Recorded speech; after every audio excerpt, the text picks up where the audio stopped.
৯ দিনব্যাপী রথযাত্রা মহোৎসব শুরু হলো আজ থেকে। সনাতন ধর্মাবলম্বীদের অন্যতম ধর্মীয় অনুষ্ঠান শ্রী শ্রী জগন্নাথ দেবের রথযাত্রা উৎসব পালিত হয়েছে।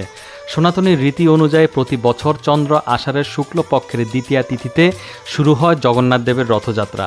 বর্ণাঢ্য শোভাযাত্রা সহ নানা ধর্মীয় অনুষ্ঠানমালার মাধ্যমে আনন্দমুখর পরিবেশে ৯ দিন ব্যাপী শ্রী শ্রী জগন্নাথ দেবের রথযাত্রা মহোৎসবের আয়োজন করা হয়।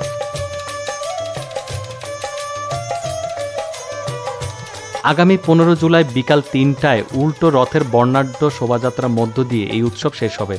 সনাতন ধর্মাবলম্বীদের বিশ্বাস জগন্নাথ দেব হলেন জগতের নাথ বা অধীশ্বর।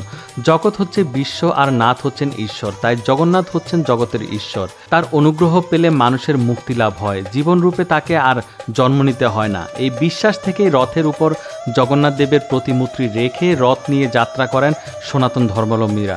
শুভ রথযাত্রা উপলক্ষে চাঁদপুরের হাজীগঞ্জে আন্তর্জাতিক কৃষ্ণ ভাবনামৃত সংঘ ইসকন ৯ দিন ব্যাপী অনুষ্ঠানের আয়োজন করেছে। অনুষ্ঠানমালায় রয়েছে হরিনাম সংকীর্তন, বিশ্ব শান্তি ও মঙ্গল কামনায় অগ্নিহোত্র যজ্ঞ, মহাপ্রসাদ বিতরণ, আলোচনা সভা, শোভাযাত্রা, পদাবলী কীর্তন, আরতি কীর্তন, ভগবত কথা, সাংস্কৃতিক অনুষ্ঠান, শ্রীমদ্ ভগবদ্গীতা পাঠ ও ধর্মীয় নাটক মঞ্চায়ন। রথের শোভাযাত্রা বলাখাল উচ্চঙ্গা আশ্রম থেকে শুরু হয়ে চাঁদপুর কুমিল্লা আঞ্চলিক মহাসড়ক হয়ে হাজীগঞ্জ বাজার প্রদক্ষিণ করে হাজীগঞ্জ ৫ নং ওয়ার্ড করিমবাগান জগন্নাথ মন্দিরে গিয়ে শেষ হয়। 15 জুলাই বিকেলে উল্টো রথের বর্ণাঢ্য শোভাযাত্রা একই পথে হাজীগঞ্জ বলাখাল উচ্চঙ্গা আশ্রমে আনা হবে।